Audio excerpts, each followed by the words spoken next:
C'est très difficile de regarder le monde tel qu'il est. Donc le modèle métrologique, ça va nous obliger à ouvrir un petit peu, à élargir notre perception. Alors, une deuxième conséquence pratique dans la méthode, c'est que on va surtout pas mélanger les deux moments, le moment où on conçoit et on met en place un indicateur, et le moment où on dit vous, il faudra que vous atteigniez pour tel indicateur telle valeur. C'est un moment qui est justifié, hein, il faut bien piloter les ressources, mais ce sont vraiment, d'abord ce sont des compétences différentes, et même si ça peut tenir dans le même cerveau, il faut vraiment imposer une démarcation très nette entre ces deux moments, parce que fixer un objectif, ça implique énormément de choses. Là, bon, il n'y a pas besoin d'être modélisateur, mais il faudrait être plus psychologue, sociologue. Donc, quand on parle de métrologie, ce qu'on va faire ce soir, on ne parle pas de ce que l'on va faire des indicateurs que l'on trouve par ces procédés-là.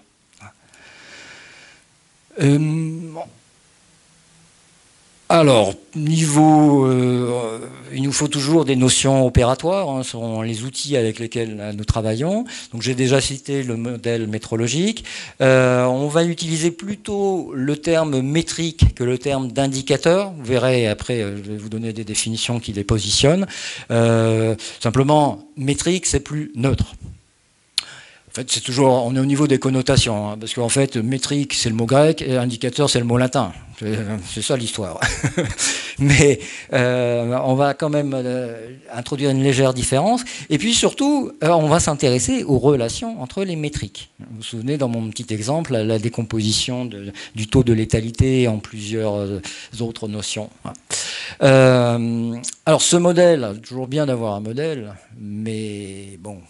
Hein, ça satisfait le modélisateur, bon, déjà ça, mais c'est mieux de pouvoir l'exploiter. Alors là, il y a un terme important, c'est celui de projection, que vous connaissez déjà. C'est tous les éléments qu'on a dans l'aspect intentionnel, qui sont souvent des formulations, pas forcément trop... Bon, on ne met pas beaucoup d'UML là-dedans, par exemple, hein, des langages formels.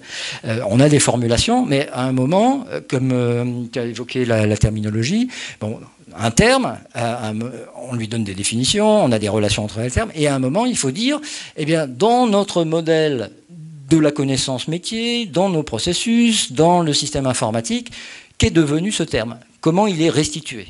C'est ça la projection. Il va falloir faire la même chose avec les indicateurs. Ça donne lieu à un procédé. Il y a également la notion de déploiement. La notion de déploiement, dans la topologie du système entreprise, ça nous conduit à un aspect, et un seul, c'est l'aspect physique. Donc quand on a un modèle métrologique sur lequel on a appuyé quelques tableaux de bord, qui sont des petites fenêtres sur le modèle, bien ensuite on le projette, ce qui permet de construire la bonne solution informatique, et on le déploie. Le même indicateur va pouvoir être mesuré au même instant dans 10 endroits différents si on a 10 filiales ou 10 agences. C'est ça l'idée du déploiement. Et à partir de là, alors, dans ce cas-là, quand on déploie dans plusieurs cibles, typiquement plusieurs filiales d'une même entreprise ou plusieurs directions régionales, départementales, à partir de là, on peut comparer, faire un benchmark, entre guillemets. Là, on peut le faire brutalement, on peut le faire aussi avec intelligence. Donc ça vaudra le coup de réfléchir à ça. Je reprends une expression de l'arbre de performance, Georges Garibian, c'est le potentiel d'amélioration. Donc lui, il appelle le PAP, le potentiel d'amélioration de la performance.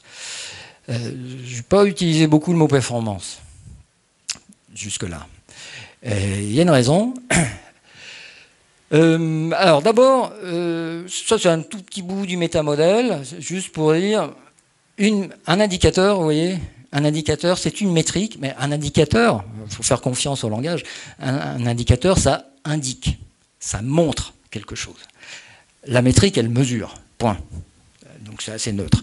Et une métrique mesure quelque chose que je veux évaluer, juger.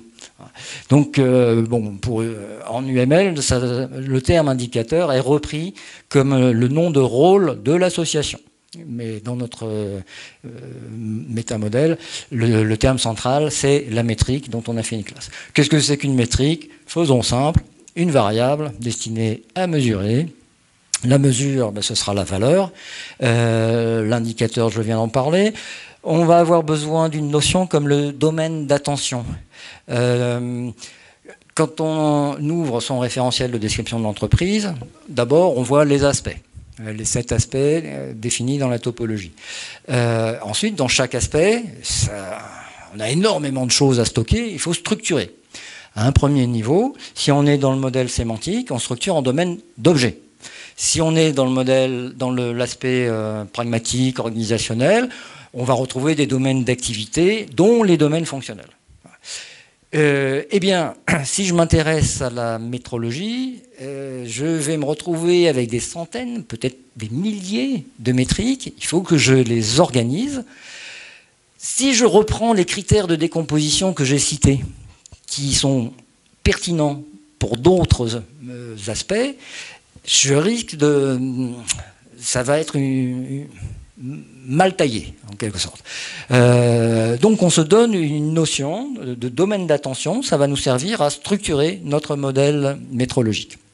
Alors, je ne vous raconte pas, il y aura une décision d'architecture à prendre pour choisir les domaines d'attention, mais ça, il faut le faire au cas par cas, entreprise par entreprise. La notion de partition, bon, on a beaucoup d'indicateurs. Je ne sais pas, bon, prenons le chiffre d'affaires. Voilà un indicateur motivant. Le chiffre d'affaires, c'est bien de l'analyser dans la décomposition de l'entreprise, au niveau des filiales. Ou alors l'analyser en termes de pays ou de segments de marché. Voilà. Tout ce que je cite là, ce sont des partitions possibles du chiffre d'affaires. Et on aura bien du mal à choisir. Là, j'en ai trouvé 3, comme ça, vite fait. Il y en a plein d'autres qu'on peut imaginer. Est-ce qu'il faut en retenir une seule? Non, il va falloir s'arranger là dans notre outillage pour, à partir d'une métrique, être capable de l'analyser à travers plusieurs partitions. La notion de bouclage, c'est quelque chose pour... vous voyez, dès qu'on fait des modèles, on peut passer beaucoup de temps à faire un modèle. Quand on en a marre, on met un point final, c'est jamais que du papier, on le livre et c'est bon. Ce serait mieux de vérifier avant de livrer qu'on a tout dit sur un sujet. Donc la méthode, quand elle peut apporter des critères qui permettent de vérifier l'exhaustivité de notre travail, c'est une aide précieuse. Donc c'est ici qu'intervient cette notion de bouclage. Bon, je n'ai pas le temps d'en dire plus aujourd'hui. Un extrait du métamodèle qui reprend les notions essentielles. Donc on retrouve la métrique. Pour obtenir une mesure, donc une métrique s'applique à une expression. Alors une expression, c'est la racine du métamodèle. Tout ce qui se dit, tout ce qui s'enregistre, que ce soit formel, par exemple en UML, ou que ce soit informel, par exemple une exigence, c'est une expression. Voilà. Alors, en dessous, on a des sous-classes qui vont distinguer le texte de l'exigence, par exemple, ou de la règle métier. Et de l'autre côté, si c'est une classe, si c'est un composant, ça va se spécialiser. Une métrique, ça peut s'appliquer à n'importe quoi. On peut mesurer des objectifs, on peut mesurer la qualité d'un processus, on peut mesurer des phénomènes, les ventes. Voilà. Donc on applique une métrique à n'importe quoi, qui devient l'objet de la mesure. Maintenant, si je tiens compte du déploiement, le fait qu'une même métrique, pour un même objet, le processus d'achat, je vais la mesurer dans les N filiales, il faut le dire, donc ça vous donne une troisième patte, c'est le contexte de la mesure. Le contexte de la mesure, c'est le site géographique, organisationnel, dans lequel on applique la métrique. Après, la même métrique, je parlais du chiffre d'affaires. Bon, est-ce que c'est le chiffre d'affaires de 2019 ou 2020? Bon, c'est cette patte-là qui va nous le dire. Le chiffre d'affaires 2020, donc je crée une instance 2020, mais si j'en parle aujourd'hui, c'est que je suis en train de préparer mes projections. Quand je vais en parler à la fin de l'année, ce sera le constat de mon chiffre d'affaires. Il va falloir conserver les deux mesures. Donc, c'est la même période d'observation, mais j'ai une période, je vais avoir au moins 2 périodes de définition. Là, aujourd'hui, on l'a peut-être fait l'année d'avant. Donc, j'avais une période de définition qui est une période fin 2019, qui me donne donc une mesure anticipée. Et quand je reprends les mêmes déterminations, mais j'attache ici en période de définition fin 2020, à la fin de l'année, là, ce sera la mesure constatée. Et c'est comme ça qu'on arrive à une association à 5 pattes. Ça vous parle ou... Ah les associations sont NR. C'est rare d'arriver jusqu'à 5 pattes. La première fois que j'ai vu ça dans ma carrière, c'était dans un phénomène, c'était en télécommunication. La pauvre association, tel le mouton à 5 pattes, n'a pas survécu. Là, il y avait quand même eu un petit abus d'intellectualisme. Mais j'ai d'autres exemples d'associations à 5 pattes. Alors, généralement, les informaticiens n'en veulent pas. Enfin, si vous regardez les métamodèles de l'OMG, on n'a que des associations binaires. Bon, pour des raisons qui sont tout à fait fondées. Mais en fait, curieusement, quand on fait ce travail-là avec des représentants métiers, ça passe tout seul. C'est-à-dire, on est en train de parler d'une mesure. Qu'est-ce qui constitue la mesure? La mesure, c'est qu'il y a une métrique, valeur, variable. Elle s'applique à quelque chose. Puis vous prenez les déterminations de la notion, l'une après l'autre, et à chaque fois, vous faites une patte. Et on y arrive. Alors bon, évidemment, c'est un peu abstrait, mais c'est grâce à ça qu'on a un modèle ultra puissant. Alors, pas forcément pour communiquer. C'est-à-dire, on n'est pas à la télé, heureusement. Autre message, le fait qu'on traite ce sujet-là dans l'approche holistique, c'est-à-dire on est dans l'aspect intentionnel quand on parle de métrologie, mais on sait très bien qu'il y a plein de choses autour. Eh bien, ça va démultiplier l'investissement que l'on met sur le modèle métrologique. C'est un point qu'on retrouve aussi avec la terminologie, avec plein d'autres sujets. Et puis surtout, une de nos grandes préoccupations, puisque ce qu'on veut vous faire, ce sont des procédés, on veut répondre à la question comment trouver les indicateurs, les bons indicateurs. Et il y a même l'idée, on a plusieurs procédés qui vont aider les gens qui font ça à trouver très rapidement et systématiquement des centaines d'indicateurs, sans trop se poser de questions. Oui. Oui, dis-moi. Pardon. Il y a le sujet qui est important, c'est réduction de la fracture entre décisionnel et opérationnel. C'est même terminé maintenant. Enfin, on a de plus en plus de cas où on se pose même plus la question. Ça doit être complètement aligné, complètement fluide. Voilà. Alors, je reviendrai sur ce point-là en présentant les procédés. Il y a un des procédés qui va aider à faire ça, en combinant la projection que j'ai évoquée tout à l'heure. Alors, bon, ça c'est du détail. Je vous ai dit, on positionne la mesure, la métrique dans l'aspect intentionnel. Ça, c'était un choix. Dans le chantier ADPIX, la question a été soulevée à un moment. Il y a des inconvénients, mais en pratique, c'est quand même bien plus facile comme ça. Bon, il se trouve que dans l'aspect intentionnel, il y a plein d'autres choses.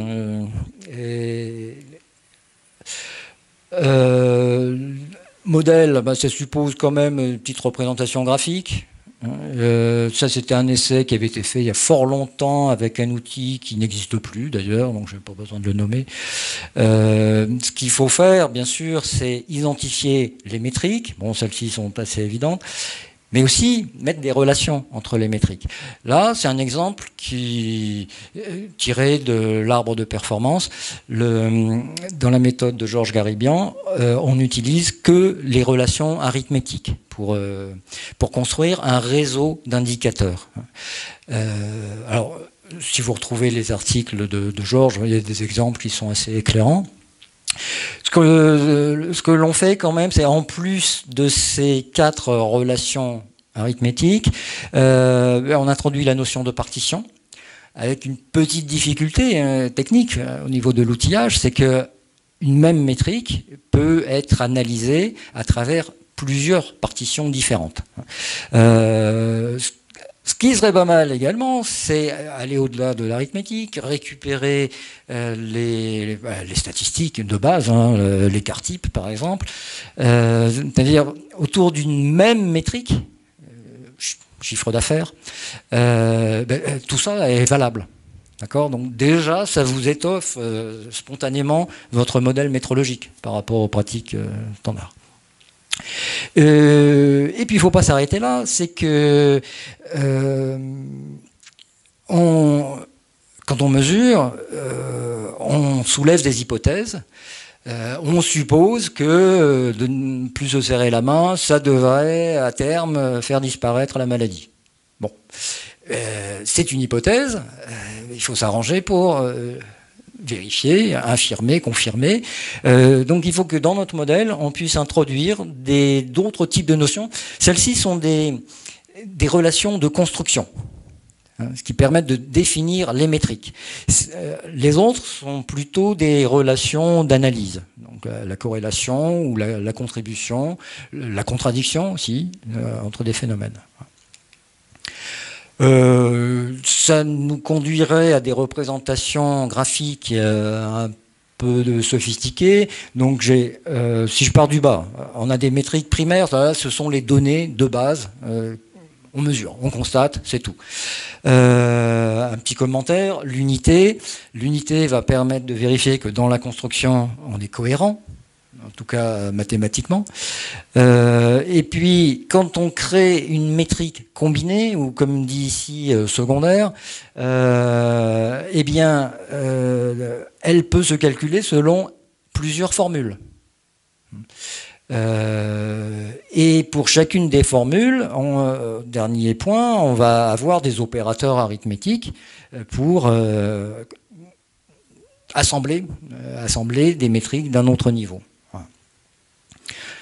Donc idéalement, il nous faudrait des outils qui fassent ça, appuyés sur une base facile à manipuler. Maintenant, là j'étais sur la représentation, le contenu. Alors, depuis un moment, il y a un truc qui me préoccupait, c'est qu'on entend tout le temps parler des indicateurs de performance. Vous préférez peut-être la formule en anglais, KPI. Hein, moi, naïvement, je me dis, s'il y a des indicateurs de performance, il doit bien y avoir des indicateurs d'autre chose. Et donc, on a tranché les choses, cette question. On identifie 3 champs d'analyse, la performance en étant un, et c'est une liste fermée. On aime bien ça dans la méthode. Comme ça, bête et méchant, on n'inventera rien d'autre, on travaille comme ça. Alors, bien sûr, on regarde l'entreprise, on la regarde fonctionner, on évalue sa performance. Bien sûr, ce champ-là est évident, il a toujours existé, mais il n'est pas suffisant. C'est que cette entreprise, elle se construit. Elle se transforme, on parle de refonte, on parle de... Comment tu dis ? Ça n'arrête pas, voilà. Oh, Dieu merci, hein, je veux dire, pour nous. Mais, alors, quand on parle de ça, eh bien, il faut être capable aussi de juger la construction, l'entreprise en tant qu'édifice. Et on peut parler déjà de l'architecture de l'entreprise. Est-ce qu'elle est bien structurée dans son aspect sémantique, dans son organisation, dans son aspect dans l'informatique, etc. C'est pas très difficile de trouver des métriques d'architecture et de nature différente. Eh bien ça, c'est un champ d'analyse qu'on appelle le développement, pour l'instant dans nos papiers. Oui, un exemple. J'ai un bel exemple sur un opérateur de réseau, je ne sais pas si tu nommer le réseau, mais qui équipe des nouveaux quartiers en réseau. Donc c'est de l'investissement de développement pour son futur grand réseau. Et puis qui, ça fait des années, se demande mais quel est mon retour sur investissement? Alors on peut appeler ça comme ça, mais combien je vais avoir de gens connectés à ce réseau-là, qu'est-ce qu'ils ont consommé à travers ce réseau-là, et au bout de combien d'années par rapport à mon investissement. Et pour mesurer mon développement, j'ai besoin d'indicateurs. Et pour le moment, ils les cherchent, ils les ont pas, ils en ont partiel, ils n'arrivent pas à les reproduire. Et c'est une demande du COMEX, carrément. Oui, bon. Le budget informatique d'une entreprise, l'évolution du budget sont des indicateurs de la qualité du système informatique et donc de son apport à l'activité de l'entreprise. Alors bon, évidemment, quand on regarde le budget, parfois ça peut aller très loin. Des entreprises, des groupes avec des milliards d'investissements, il faut analyser. Mais c'est un champ, on va se régaler. Si un jour on a des moyens, une opportunité de projet pour travailler ça, il y a énormément de choses à faire. Et en plus, on pourra s'appuyer sur ces sujets-là, sur une littérature, des indicateurs dans COBIT, ou on a de la littérature sur ce que devrait être une bonne informatique. Alors, il ne faut pas s'arrêter là, parce que là, on parle du système, l'entreprise, de sa construction, donc de sa qualité. Mais on le sait, on parle beaucoup de système. Le système, il est toujours, en théorie des systèmes, il est toujours dans un environnement. Et l'environnement, ça se mesure aussi. Et l'environnement, ma foi, c'est beaucoup de choses. C'est le marché, la concurrence, c'est l'environnement au sens naturel du terme, le seul sens vrai, l'écosystème, le pauvre. C'est plein de choses qu'il faut être capable. Alors, là, on va pas parler de performance, là, on n'est plus chez nous. Mais on a énormément d'incertitudes par rapport à cet environnement. Et si on mesure, c'est quand même pour éclairer les décisions. On ne peut pas se contenter de regarder son nombril pour prendre les décisions de façon à piloter l'entreprise. On est obligé d'avoir des tableaux de bord sur l'environnement. C'est le troisième champ d'analyse. Voilà. Et puis, ma foi, vous en voyez d'autres possibles? A priori, oui.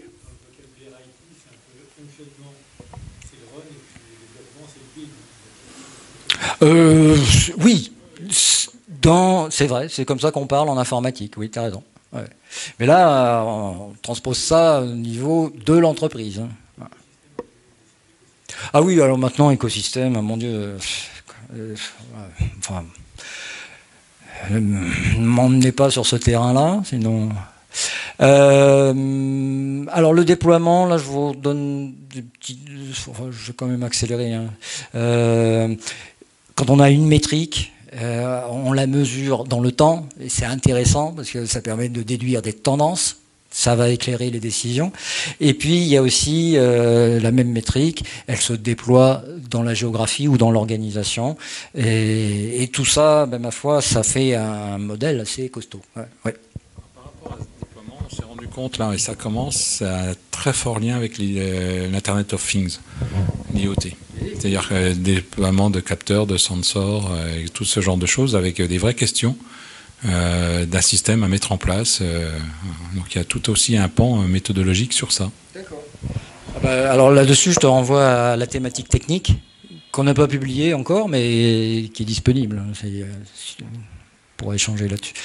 Alors, je vous disais que, comme tout ce qu'on fait dans Praxem, le thème est inclus à une approche holistique, au sens on traite toutes les dimensions, tous les aspects de l'entreprise. Alors voici ce que ça donne avec les indicateurs.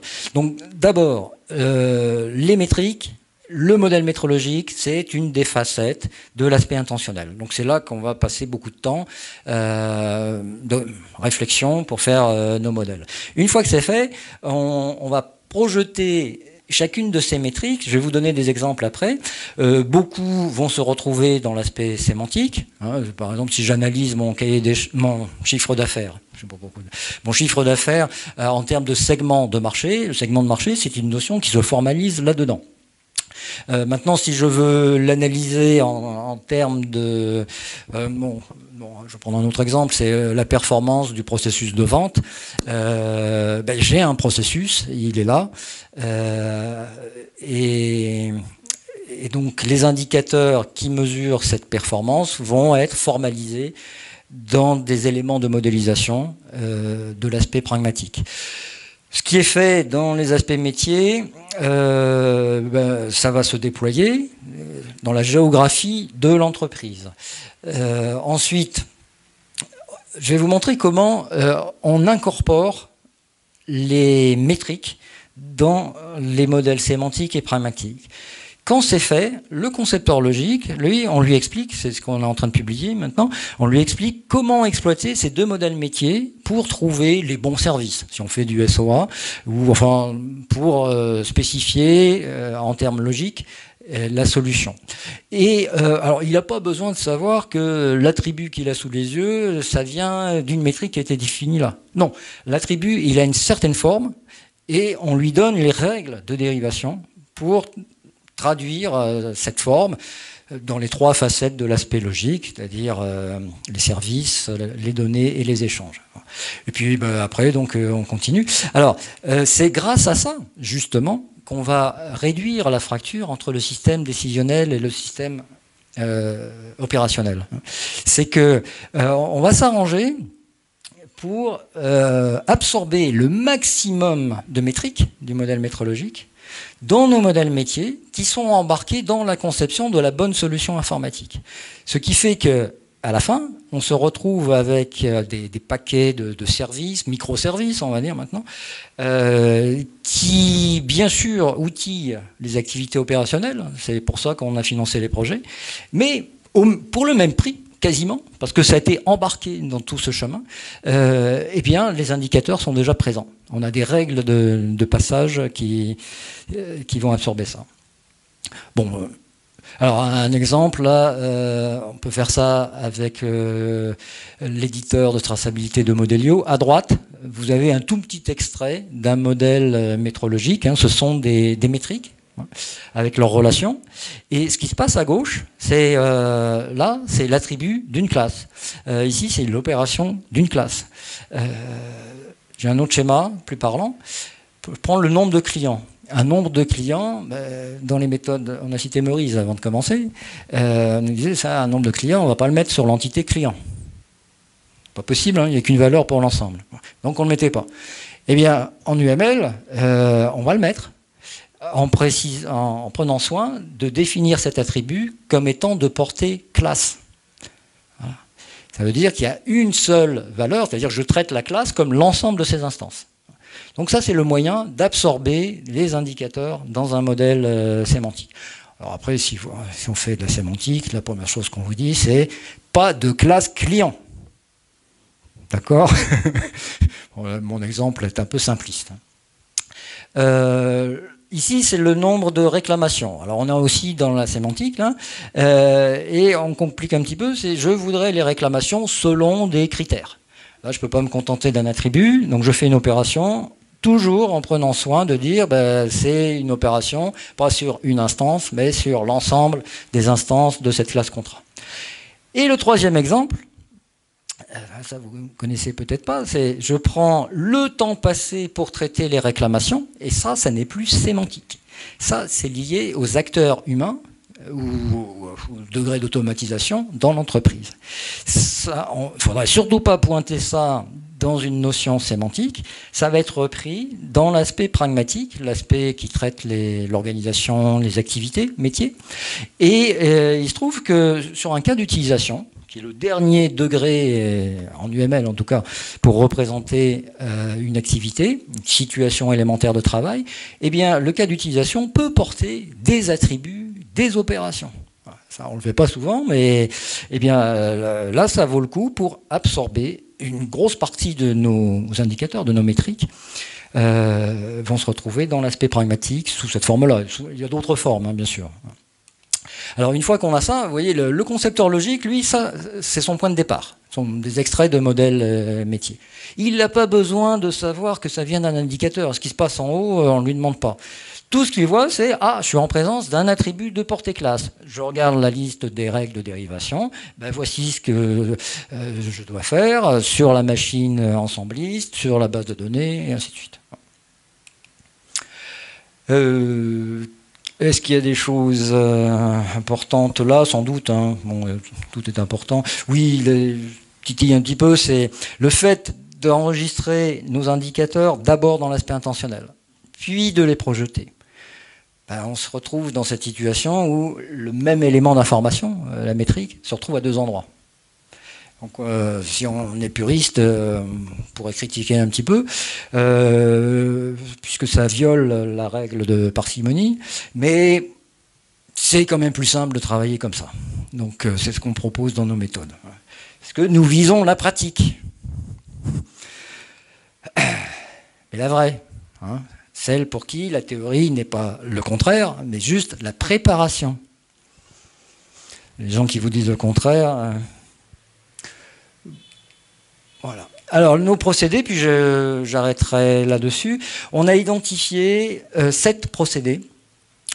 Là, vous avez le sommaire du document chapeau, pour reprendre l'expression de Joël, qui est très proche de ce qu'on a déjà fait ailleurs. Donc, vous avez des extraits du métamodèle, la terminologie complète, je vous en ai donné un petit aperçu. Et puis, donc il faut le prendre comme une introduction au procédé qui reste à développer, et en tout cas qu'on a identifié. Alors, déjà, je vous ai dit, il y a 3 champs d'analyse avec, on imagine, hein, des compétences, une perception, là je réfléchis en termes de compétences humaines, propres à chacun des champs. Donc on fait 3 procédés. Et à chaque fois, on va exprimer les heuristiques. On ajoute un procédé parce que quel que soit le champ, quand l'on documente, on arrive à une fiche de la métrique. Comment bien documenter une métrique? C'est vrai, quel que soit le champ. Donc on fait un procédé pour factoriser les actions de documentation. Comment le représenter, comment choisir la représentation ou les types de représentation pour cette métrique. Là, j'imagine la data visualization, les tableaux de bord, etc. Ce sera dans ce procédé-là. Ensuite, tiens, ça va faire plaisir à Bono, un procédé pour construire les tableaux de bord. Vous voyez, là, on renverse, en général, on a des méthodes pour les tableaux de bord qui s'arrêtent au tableau de bord, et donc qui se rendent complices de toutes les perversions que l'on a dénoncées. Dans Praxem, on fait le contraire. On commence par le détail, un effort pour appréhender complètement la complexité. Ça vous donne le modèle métrologique, et ce modèle métrologique, bien évidemment, il n'est pas question de déballer toutes les mesures imaginable.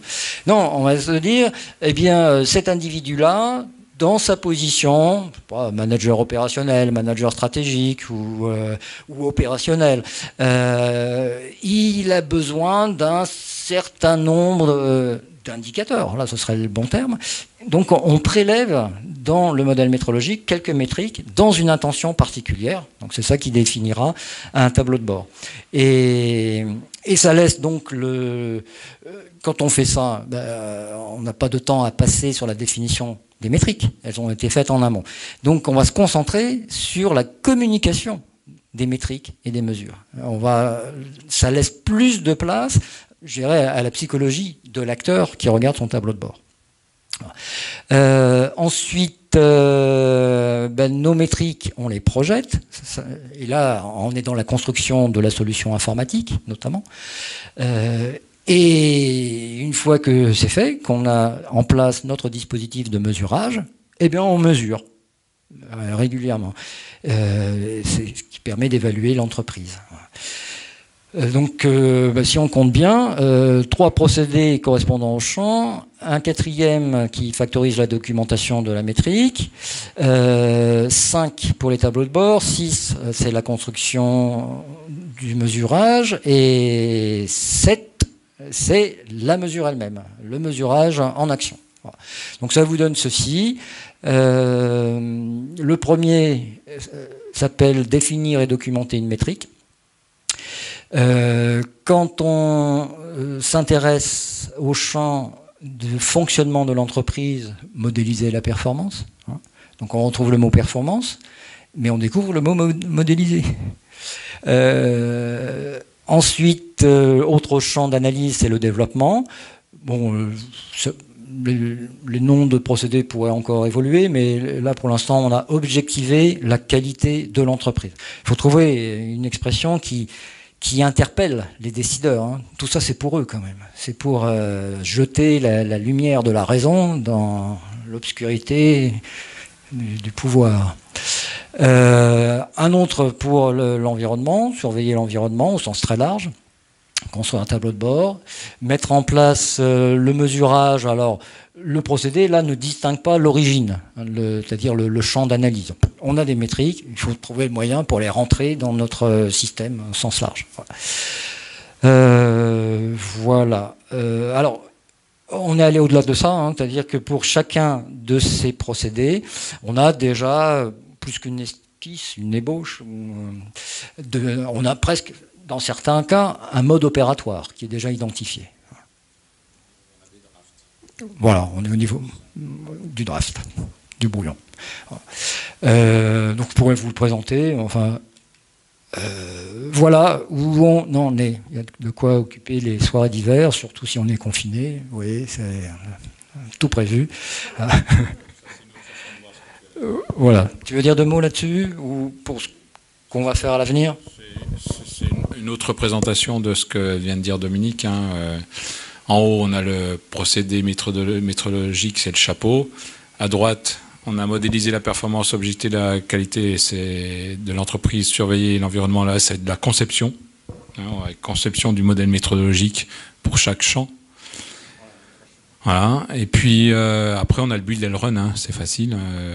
Donc le build, construire un tableau de bord, mettre en place le mesurage, définir et documenter métriques, bon c'est transverse. Et puis le run, évaluer l'entreprise et son environnement, quoi.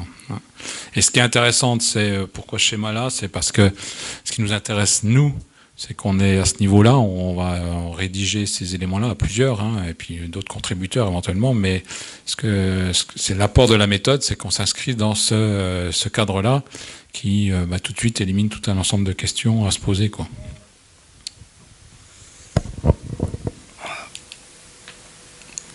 Bien, donc en résumé, hein, on parle d'une vraie discipline, hein, au sens où il y a de quoi spécialiser des individus sur ce sujet-là et les mener jusqu'à leur fin de leur carrière. Bon, c'est pas trop quand, hein, bon, vous avez entendu qu'il y a... je pense qu'une bonne préparation pour faire ce travail-là, alors bien sûr il y a des aspects formels, ça c'est clair, hein, il faut pas avoir peur des modèles, mais il y a aussi des dimensions qui vont bien au-delà, économie, sociologie, psychologie, théorie du management, etc. Voilà. Donc nos 7 procédés. Et tout ça, c'est en cours. Enfin, c'est en cours. Ce qui serait vraiment super, ce serait de trouver des missions pour mettre ça en pratique et en profiter pour en parallèle rédiger les futurs procédés. Voilà. Je vous laisse la parole. Qui veut intervenir ?